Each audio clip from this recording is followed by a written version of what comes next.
This is your real estate syndication show, and on this episode, I hope you enjoy where I am being interviewed on someone else's podcast.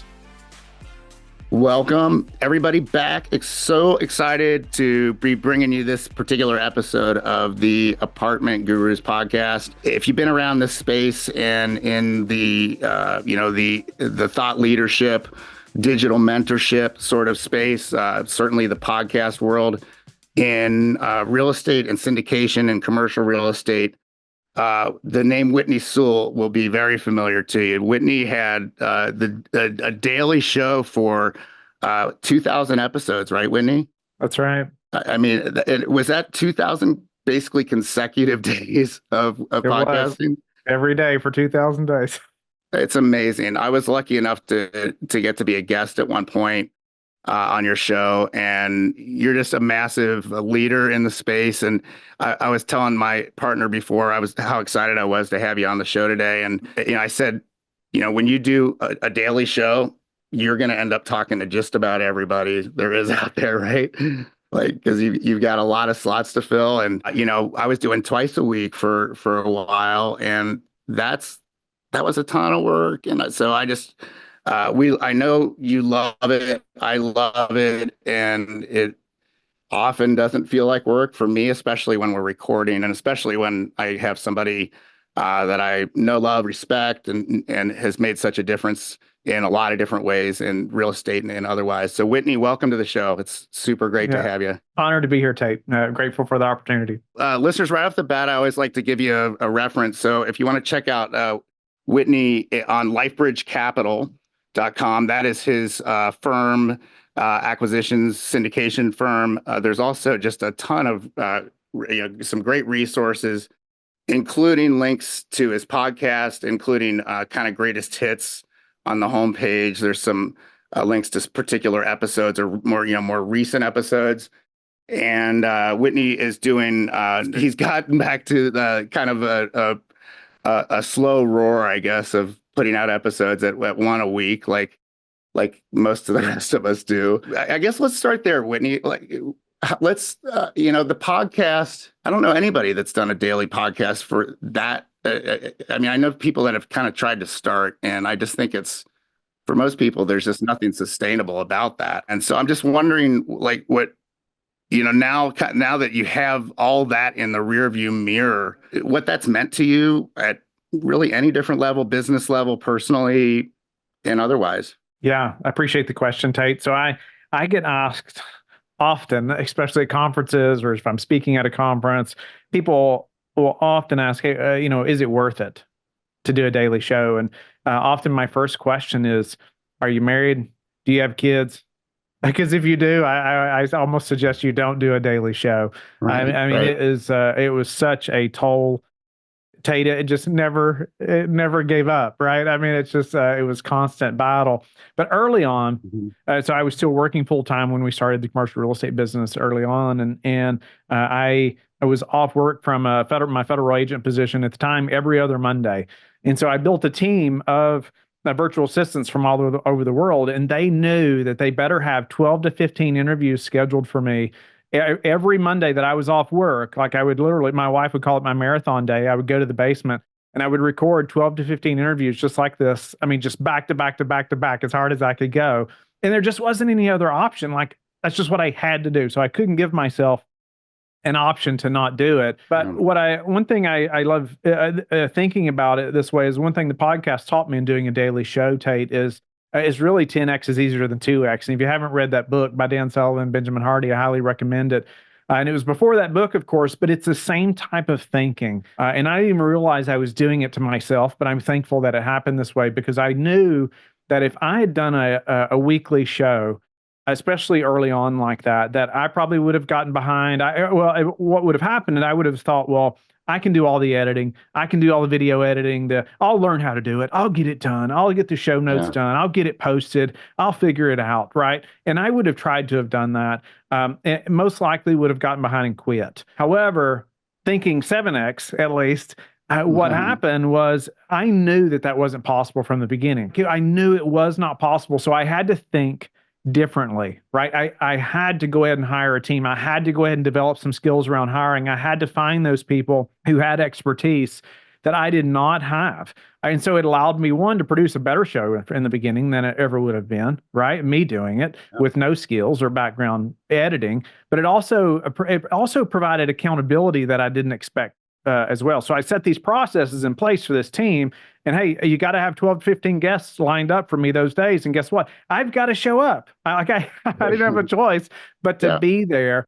And obviously that changed over a number of years. I left the full-time position. It was real estate full-time. I started doing more like 6 or 7 a day, a couple days, here and there, a week or whatnot. And so that changed. But once we got to 2000, I mean, so many things happened in our business after we got to 2000 episodes, right? Our 2000th episode was Spencer Raskoff, founder of Zillow, and had a number of people like that on since then. But, so much has happened in the business. And I have a personal brand as well, whitneysewell.com. If you want to learn a lot about me personally, you'll go there. But I have a passion to help men to be men and what I call courageous men, and help them to lead well in their home. So I want men to be able to be as famous at their dining room table as they are at the boardroom table. And that's ultimately what it's just a way to give back in a big way. So at whitneysewell.com, you can learn more about that. But, so there's passions like that have come up. And also we have the foundation, where we're helping families adopt children, right? We have 4 children through adoption, and the Lord has just blessed our family through that in a massive way. But now we've been able to partner with over 50 families who have actually brought children home, through adoption. And that's funded, mostly through LifeBridge Capital. Those things are taking more time, right? And so I finally had to make the decision, Tate. You and I were talking about beforehand, but it's like when I was doing the daily show, I just thought, I just have to keep doing a daily show. I can't stop doing that. Man, is that a failure? Is that am I giving up? And I finally just had to come to the realization. It's like, well, no, it's been a success. 2000 days. There's nothing that says it's a failure just by going weekly. But what happens is it was highest and best use for a period of time. It allowed us to raise a ton of money, capital, allowed us to build a ton of relationships with investors very quickly, allowed me to meet a ton of people in our industry very quickly, right? It built just respect and things, all those things across so many avenues of our business so quickly. But now I need to shift some of that energy to some other things that are highest and best use at this point, or at this time. And so that was a big decision and shift there. What year did you debut? Syndication for real estate show, right? It would have been in the fall of 18. I mean, the podcast world was certainly on a ramp up. And if you believe a lot of experts, like in the big picture, we're actually at the beginning of a big podcast ramp up, even today in 2024. In other words, the spoken audio deep dive format, even more importantly, I think the video interview YouTube format, again, longer format, deep dive sort of base. That media is growing and growing and growing, and we're seeing it in elections and then other people trying promoting themselves, going on kind of niche podcasts. That's where the influence and the audience is growing more and more. That said, for listeners, I personally just love doing this podcast, and that was unexpected. And this is I want to get in your world about this, Whitney. For me, I started the podcast because I knew at least most of the things, or a lot of the things that you just went through as far as like payoffs and benefits and reasons to do it, as far as, building a brand, building credibility.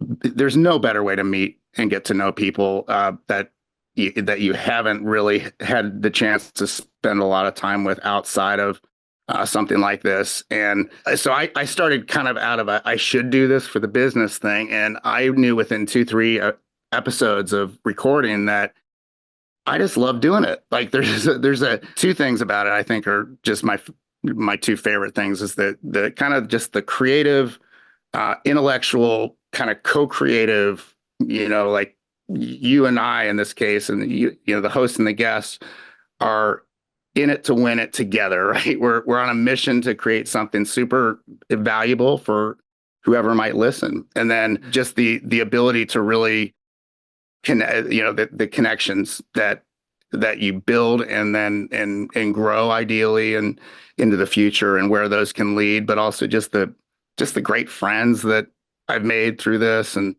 well, so there was a lot that was kind of unexpected for me. I'm curious if I'm sure there was similar, kind of this came up that you didn't see coming as a benefit or a connection or, a payoff. Like, how did that go for you? No doubt about it. Oftentimes I take people back to like the first year of the podcast for me.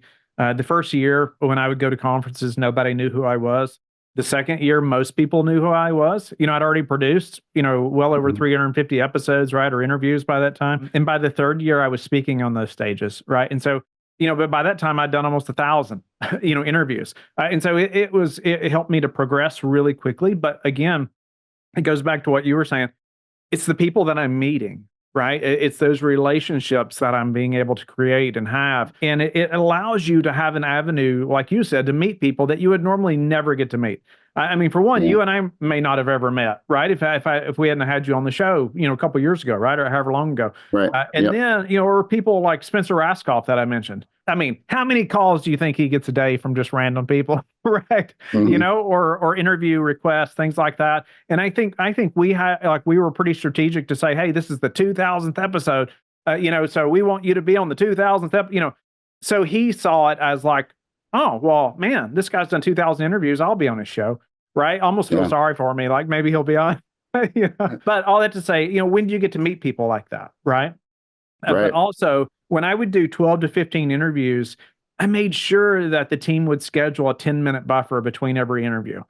And that 10 minutes was the most valuable part of the time. I mean, maybe we had to work on their mic or lighting, something like that sometimes, but more times than not, when the recording goes off and we just get a few minutes to chat, well, that's where the relationship builds, and that's where they let their guard down a little bit. And sometimes it was the best content that I wish I still had, Right. But that's where the relationship was ultimately built for partnerships that happened years later, right? Where people have partnered with us or on whatever deal for one way or the other. So no doubt, it goes back to relationships. And you mentioned about the time to start a podcast, and I said, it's kind of like planting a tree. The best time was 10 years ago, but the next best time is today. No doubt about it. But people think, well, there's so many real estate podcasts. Let's say real estate's the listener's niche. Yeah, but nobody's you, right? And nobody has your characteristics. No, people are going to connect with you in a specific way that they don't connect with me or with Tate, right? I mean, there's something about you that people are going to like that's different than other people, and they're going to want to follow you because of the things you're talking about, or the characteristics, or the ways you're genuine about these things that they care about, or right. It's going to be very different, and so, and also, you don't have to have 1 million followers to do well at podcasting, right? Or to even raise a lot of money if that's what you're pursuing to do in our space or in any, say, syndication type business. You don't have to have like the amount of followership that most people feel like you have to have. It doesn't. You don't have to have that. And also the podcast will give you clout that you don't even have to have with the actual listeners. Like so many people, and I can go both ways with that. So I talk to investors, and some people in the past have said, well, if you can do a daily show for that long, you got to be pretty organized. Like you've already halfway won me over just because I know that, right? I mean, they didn't even listen to the show hardly, right? Not just organized, but passionate, engaged, extremely knowledgeable, because you're getting daily masterclass from your guest in what they're doing well, what's not going well. I mean, mean, you're right. The clout, the credibility, whatever you want to call it, that can build. It does build, especially over a daily for 6, 7 years. That's right. And on the flip side of that, I'll have investor calls often, and where I'm asking them questions, right? Trying to get to know them and pulling out things that I want to know about this investor. And then towards the end of the call, they'll say something like, well, I didn't ask you many questions about you. And they're meaning personally. I mean, we've talked about LifeBridge and deals, all that stuff. But then they say, but I feel like I already know you. Right. Yeah. And so there's already this level of trust because they've heard my voice so many days, right? We'll move on from this one, but because we're not here to sell people on doing a podcast. But I that said, obviously we're huge believers in the power of it. There's nothing up until I became a coach in the space, nothing was provided more meaning. Getting deals done was great, and doing so in a way that honors our commitment to our investors and our residents and our communities. Like, love that aspect of this, but bringing it together in a way that, the one to many model and the thought influencer model. I would say this, like, for listeners that may be considering doing something like this, first of all, just to echo Whitney's thought, nobody's you. And, if you go back and listen to my shows, I stammer a lot. I don't necessarily consider myself super talented behind the mic, and Me either. and I like to, well, yeah, and it's reps, right? Largely, but yeah, I like to think that if nothing else, that I do show up authentically very engaged and curious, and I don't want to talk about things I'm not interested in. Like, anytime an insurance agent hits me up to be on the show, I'm just like, all right, is there really a reason to bring insurance into the show? And there is. I mean, it's huge, right? It's actually way huge, but it's just not something I love talking about. There are aspects of this that I love talking about as well. So it's just, I would say this for listeners, just to kind of round this out. Like, if you feel like you can just bring your authentic self to a show, you're probably set up very, very well to do something like this. And then the other angle on this is to start, you do a little podcast tour where you're a guest on, 10, 20, 30 shows, and kind of cut your teeth that way. And by the way, at that point, you're hitting up, 30 different audiences, right? Like, if you have one show, you've got your audience, and that's great. And they're going to listen to you ideally week after week.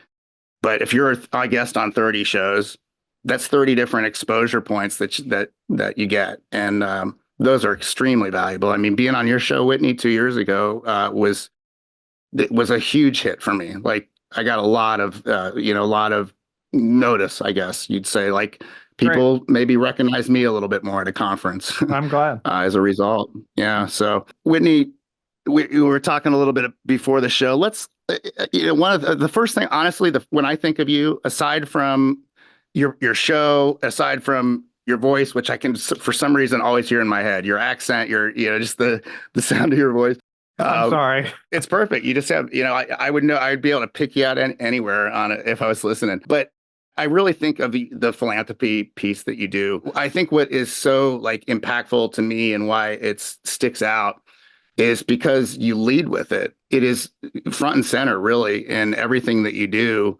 And every single podcast has a mention of it at least once at the end, as I remember, and probably other points. But I mean, if you want to know, like, kind of what I feel like you're known for, I think that's a huge component. And so, I love the concept of the purpose-driven life, right? And the purpose-driven business, the purpose-driven startup firm, whatever that looks like. I'd love to hear, just kind of, again, almost like the podcast conversation, like the philanthropy piece and the work that you've done through LifeBridge. What has that meant to you, and how has that, like, influenced your path and course through all this? Yeah, it's influenced everything, honestly, Tate. I mean, and we'll tie some of this together when we're talking about podcasting and ultimately capital raising and some of those things. And this is, I didn't plan it this way. The Lord had a bigger plan here, but from the very beginning, I'll go back a number of years, but when as military, law enforcement, Kentucky State Police, and federal agent,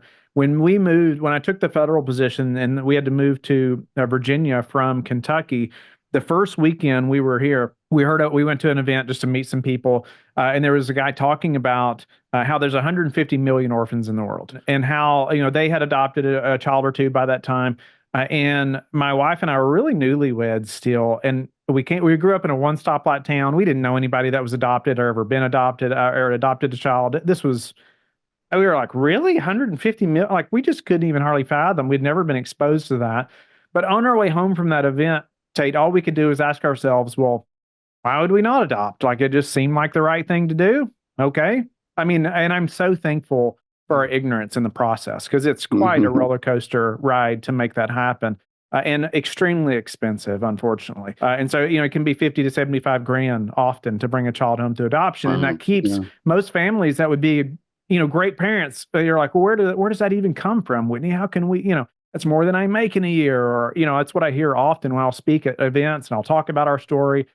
people come up and say those things. And so what happened is we applied to adopt from Ethiopia within a week and not having any idea the path that our family was about to go down. But 2 years later, our first son, Samuel, comes home from Ethiopia. About 10 months later, our second son, Elijah, came to our family through adoption. 3 to 4 years later, our daughter, Eden Joy. And then now we have another daughter, Selah, through adoption as well. So the Lord has just shaped our family in a massive way through adoption. We had no idea, early on, of course. And, but man, we just wouldn't have it any other way now. It's just been amazing and to see them growing and flourishing. But when I started speaking at conferences and on the podcast, Tate, people started saying, that's what happened is people would come and say, well, how can we ever do that? Right. And so my wife and I wanted to help other families to be able to adopt. And so we started a foundation. It's called Amna. It's OMNAH foundation.org. But that's what we do is we partner with families who want to adopt, but and they're typically already in the process, but they can't afford to get through the process.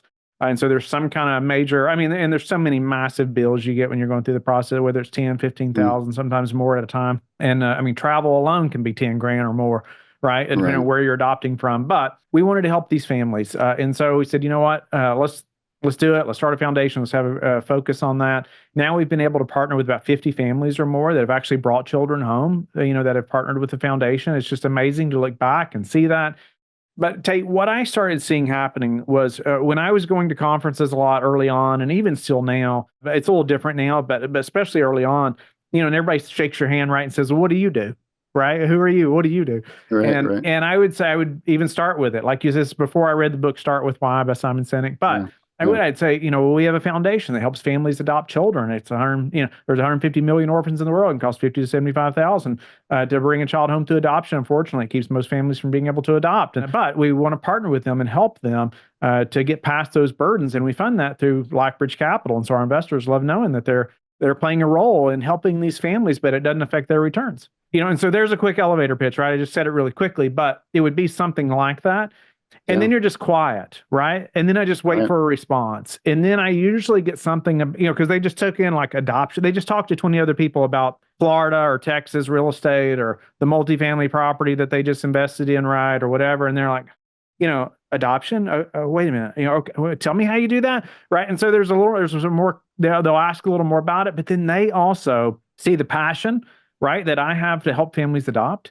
But then they also get to share a passion. They typically will share something about their kids or grandkids.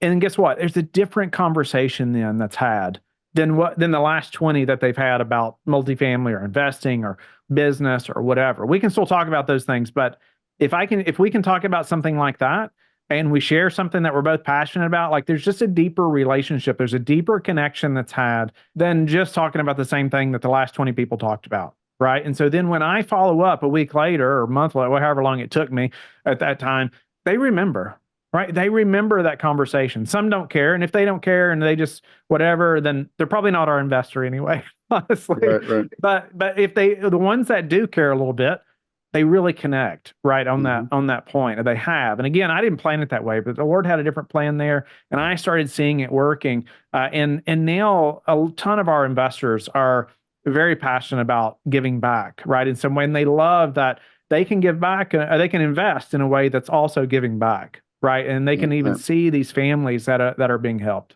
50 families. And when did you start the foundation? It probably didn't get rolling till 21-ish. Oh my gosh. That's something so like 3 that. years, 50 families in 3 years that's just amazing, Whitney. What does that mean to you personally? I don't even want to speculate. I'll let you. I just never imagined it being 50 families even. I hope it's 500 or 5,000, right? At some point, now that, I have bigger vision for things like that, and scalability. But back then I could have never dreamed that all these families, these many children would be touched by what the Lord's doing through LifeBridge and Amna and our family. And so it's one other thing I'll mention is that in the early years, especially because we already talked about the podcast and those 15 shows a day and we had a failed placement. We were going through another adoption process. We literally sold our farm and everybody thought we were crazy. We were called crazy by everybody. It's like something's going on at the Sewell household that's not good if we're selling our farm, right? But we just knew that, hey, if we're going to do something different than what everybody else is doing, like we gotta do things differently, right? We have to make harder decisions. And so we did. We sold the farm. And when we did that, we moved. It was like one of the hardest decisions. I'll never forget my wife and I pulling out of the farm the last time and just crying, thinking, Lord, like, is this right? This was in Kentucky? This was actually in Virginia. But when we did that, it just made us commit at a whole new level, right? Than we ever have. But that mission, Tate, helped us to stay united as a family. And so in massive ways, right? And so obviously my children connect to it. My wife also, she's much more passionate about helping families adopt than she'll ever be about real estate. She couldn't care what business I decided to go in. But she, ultra supportive, right? Yeah. Because she knows that this bigger mission than just a financial goal. And so to know that, like in that, it's not just affected me, right? It's affected now 50 families and their children for generations, to come. Yeah. And again, just that mission-driven model there's just so much power there. This work can be, getting deals done is hard work, getting capital raised. You and I were talking before the show started recording how difficult that's become in the world of, quintupling interest rate costs and kind of volatility with cap rates. And this is not an easy industry, especially right now, right? It's not an easy venture to be a lead sponsor in acquisitions and holdings firm and to do what LifeBridge does and what Greenlight does. And so to have that why that is always there to like, okay, I got to make this one last investor call today. And I don't want to at all. That's the last thing I want to do because my brain's fried, right? Not that we don't love talking to investors, but just sometimes it's just not there. And you just whatever it takes to push through and get that result for this kid, maybe your 51st family that you're impacting, and the level of meaning. And the other thing that came to mind as you were just describing it is one of my favorite concepts, which is alignment. There's clearly, and I've sensed this about you ever since I started listening to your show, which was long before I was on your show. There's just this alignment of purpose, which I think starts really with an inner alignment, like being really clear about your truth and your sense of meaning and purpose in life and in yourself and in your faith and your business and what you're up to, right? And then also the alignment of that with what you built with LifeBridge. And then as you were talking about your family and your wife's passion for what you're doing, that alignment, that exterior alignment, right? With LifeBridge, with your family's support, with your wife, with like walking the talk, right? Having 4 adopted children. By the way, what ages are they at this point, Whitney? They are 11, 9, 5, and 1. That's a great spread. Wow. Yeah. You guys are busy. When somebody is grounded in really what is like the most deeply meaningful thing they can access for themselves, and is acting from that and is speaking to that and is introducing themselves at conferences inside of that and is leading on their webs, on their web presence and their social media with that. Like I don't think it can be beat. I think it's just such a powerful approach. Mm-hmm. And I know there's a lot of reasons for how successful you've been, and hard daggone work is a big part of it. Just how I know you and how you've shown up over the years and doing what you're doing is it's awesome, super inspiring. I appreciate that. Yeah, I appreciate the kind words. Yeah, you betcha. So kind of just moving into the geek space of our industry and our business. We were talking earlier about things are hard right now, and no matter who you're talking to, in a lot of cases, there's some very historically successful and really overall big picture successful operators, syndicators that are taking a pretty good beating right now on maybe certain deals.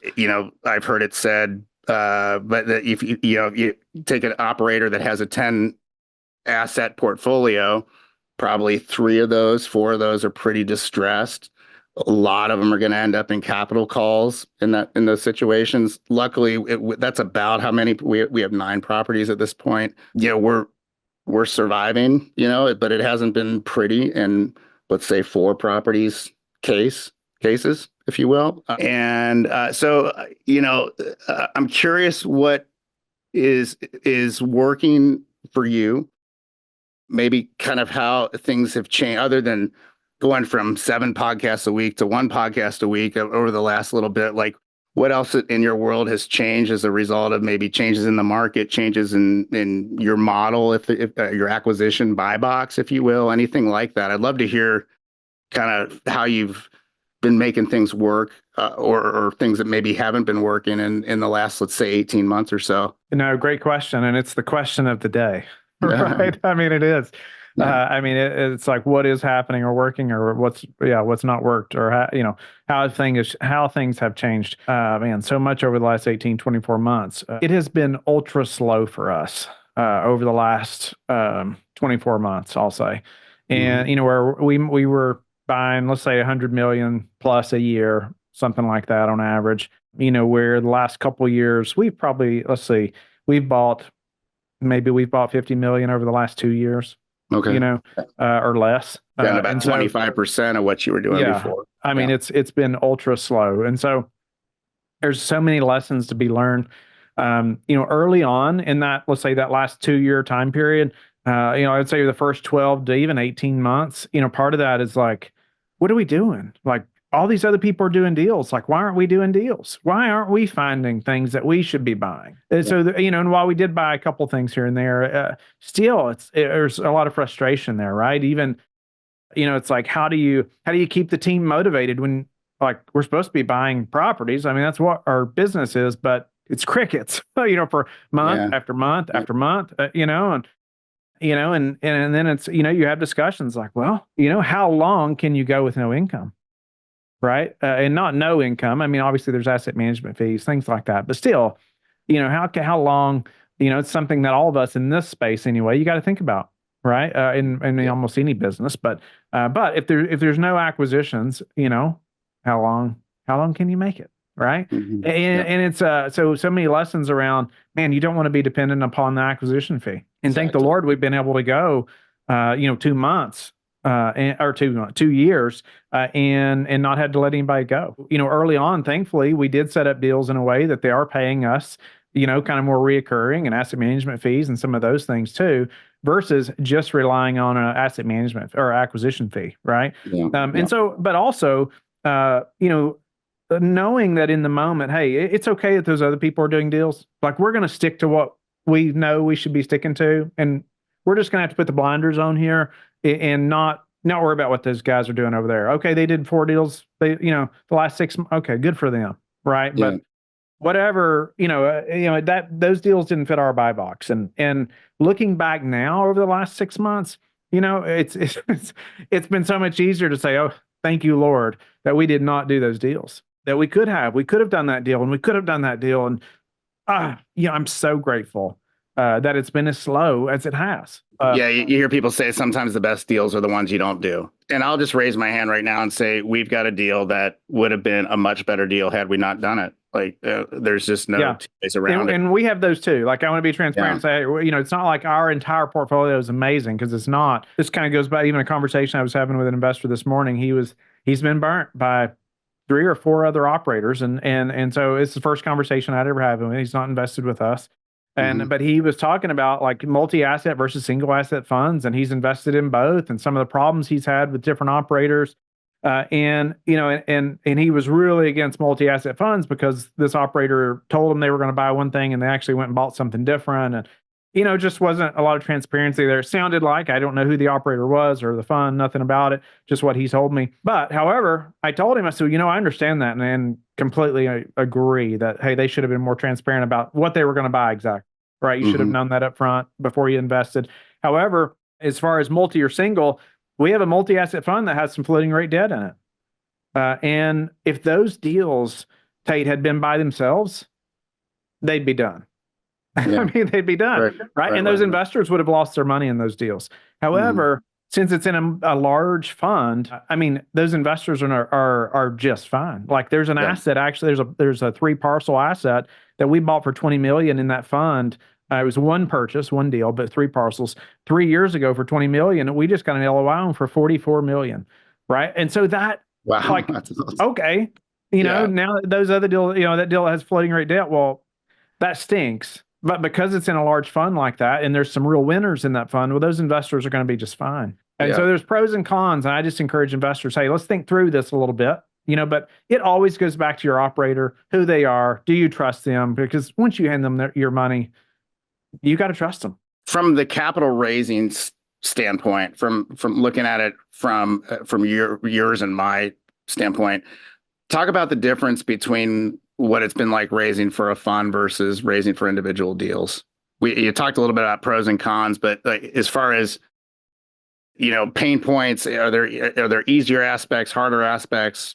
How does that look to you? As far as operating a fund, I mean, like the operations of everything that has to happen behind a capital raise, a multi-asset fund is much easier. I mean, just keep raising, right? The machine PPM. That's right. One All set the of legal bank stuff's accounts, done one time, and this is a pro and con as well. This investor I was talking about had a problem with this part of it, but the operator has a lot more flexibility, right? And that's a positive thing if the operator is a good operator and you trust the operator, right? Just like in this fund I was talking about, well, it allows us to do really well with this fund, even though if it was, as opposed to a single deal where it wouldn't have done so well by itself. Raising capital, though, for us anyway, it's so much about how you train your investors and the type of investors that are coming to you and why they're coming to you.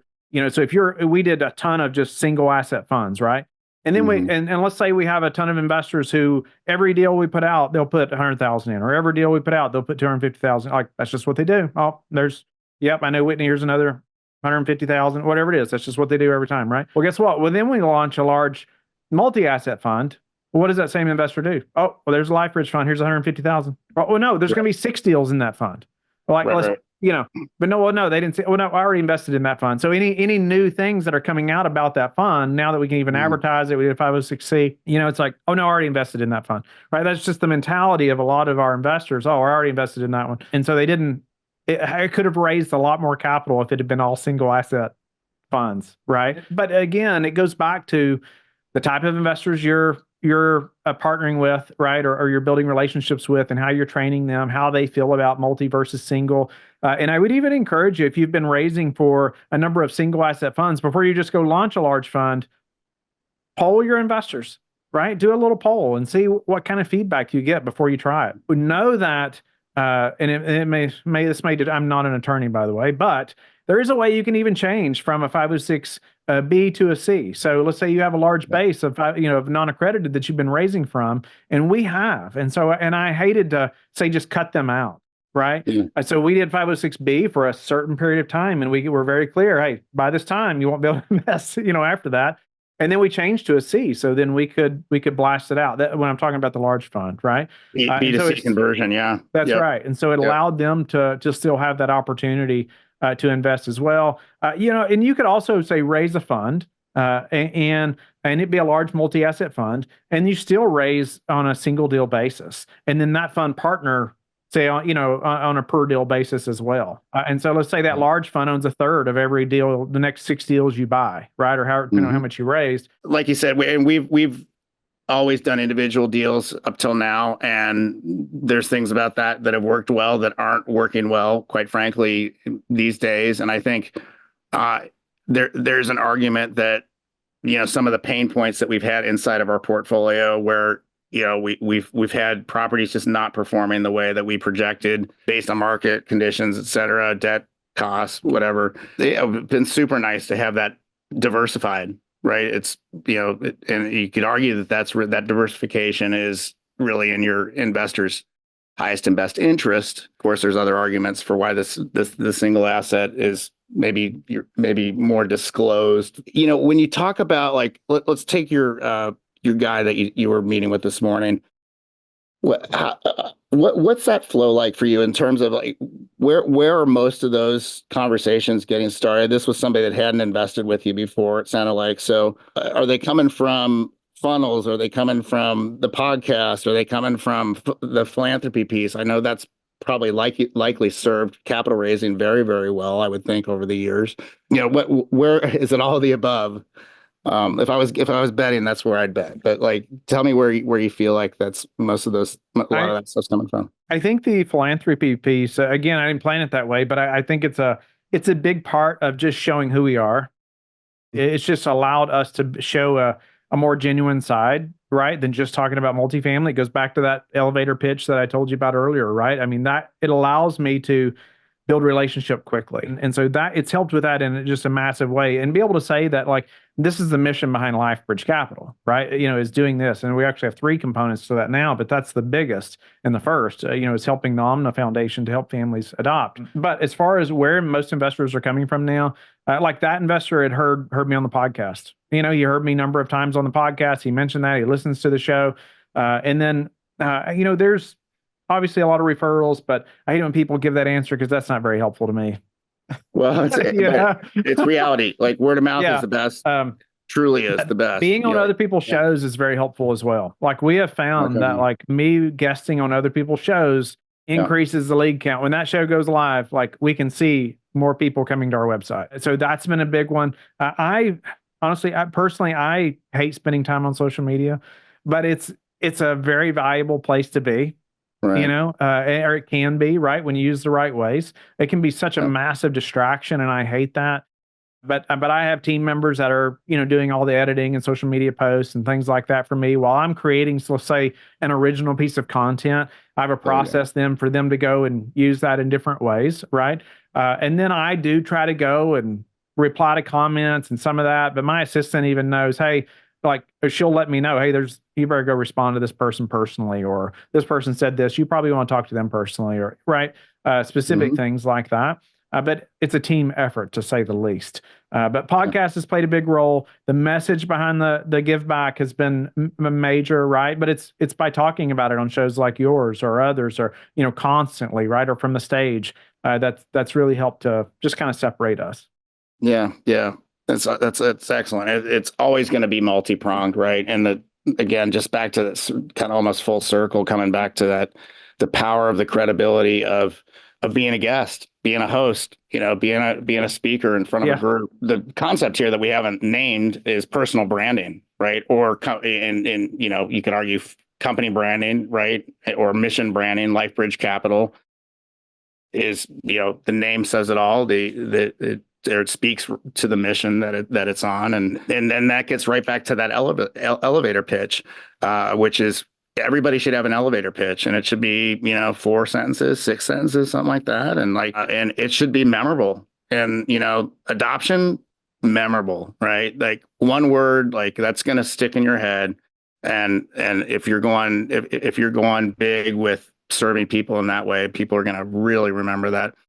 I got to just ask you one last question, just because I selfishly got to know, when you're talking to LPs these days and potential investors, what are you hearing? Like, what's the sentiment? What concerns, pain points are you hearing? Where do they see things going? Because perception is kind of reality in a lot of cases. So what are you hearing seeing in those conversations? So I've talked to a lot of LPs over the last, I would say, even 6 months, more so than I normally get to talk to personally, like our active investors. And here's something that will help you raise some money as well. But like something we've been doing is another person on the team set up some sequences of emails, and where it goes, we tier our investors, and we rank them. One by how much they've invested, another by how many times they've invested, right? And if somebody's invested, I don't remember exactly, maybe they've invested more than 5 or more times, and more than $1 million or something like that, then they'll get a call from me personally 4 times a year, something like that, or every quarter, right? And then it just goes down from there. But I do like to talk to our investors personally. But we set up a sequence of emails. We use HubSpot, but a lot of CRMs will do this, but where it's a personalized email, right? It's not a marketing email, which is very different. And so that, it's coming from me directly, but it is a sequence. So if they don't reply to the first one or schedule a call, we'll send them another one, let's say a week or so later, right? But what we're doing is we're putting so many investors in that at a time where I can just be scheduled right on my calendar. So I don't even have to think about it, right? And the team doesn't have to think about it, where I'm following up and talking to them. And it's crucial. And I ask them, hey, give me some critical feedback. What could we do better, right? Or maybe better on the updates, right? Because man, that's such a pain point, right? Like everybody wants to see something different, and as far as these updates we're sending out, it's a ton of work for our team, but it's important. It's important that investors are informed, right? And are getting good information. And so, but having that's just kind of running over here has been so helpful, and somebody else even managing it, where, hey, she can just start putting investors in there, in this sequence, and then it starts emailing them and they can schedule a call with me. If we don't hear from them after so long, I may just call them personally or something like that just to reach out. I love asking the question as well. And everybody wants to know, are they investing? Are they not? I find that if they, I'll get back to the question, but if they have been investing over the last 2 years, they're paused right now. They are paused. I mean, like they are, even, across a lot of our deals as well, a lot of investors, are like, hey, I'm just going to, I'm across 4 or 5 operators. I'm just waiting to see what happens. Do you feel like they're waiting because they feel like something better's around the corner, or is it just fear and uncertainty about what current conditions are? I think it's more fear and uncertainty about election. Okay. What's going to happen around the election, but also like the current deals they're in aren't performing or whatever it may be, right? Or they're not getting distributions like they expected. And so they're just like, we're just going to wait and see, give it 6 months or a year, see what happens. And then we're going to be ready to keep investing, depending on how these deals perform, right? And I've heard this from so many operators that like half, of what typically is being invested, or half of the investors, or what you could typically raise is actually being raised now. And there's a bigger dropout rate as well. So you might get, 10 million in commitments, let's say if you typically get 10 million, you might get 5, right? But then there'll even be a higher dropout rate of those than typically as well. So you got to think about that if you're going into a deal, right? And you're going to need to raise money right now. You're probably not going to raise what you were raising, before, if you're raising like we have been across 200 investors in one deal, right? So, or let's say a few thousand investors total, but every deal may have a few hundred people in it, right?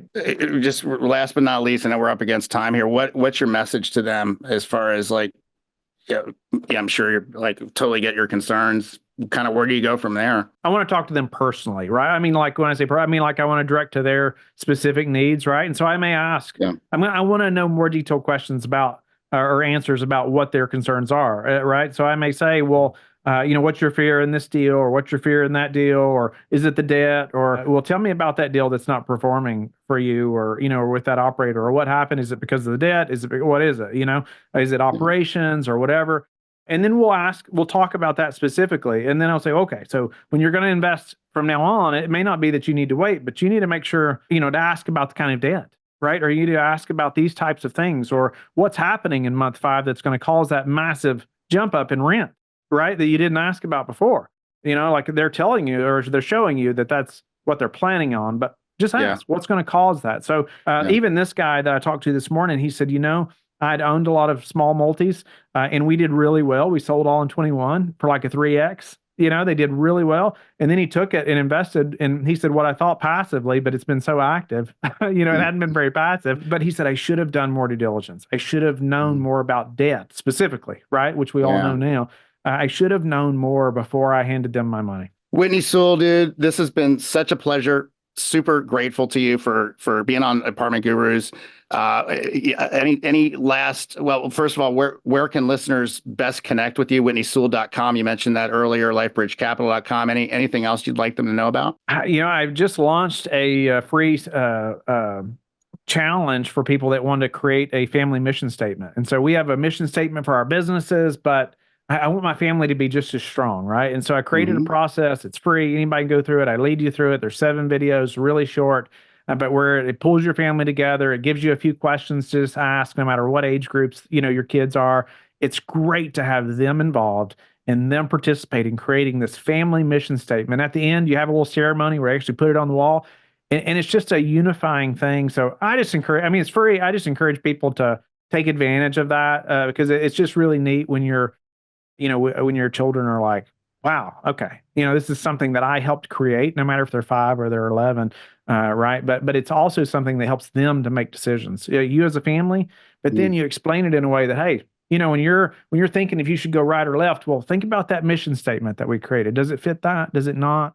Right? Just like you would in a business, you hire and fire supposedly by your mission statement. Well, what about your family, right? And your core values of your families. Anyway, I encourage people to go take advantage of that at WhitneySewell.com. We would love to, see people take advantage of that. There you go. Listeners, go check it out, WhitneySewell.com. Whitney, thank you a ton. pleasure to have you on, and excited to catch up next time we can make this happen. So listeners, thank you.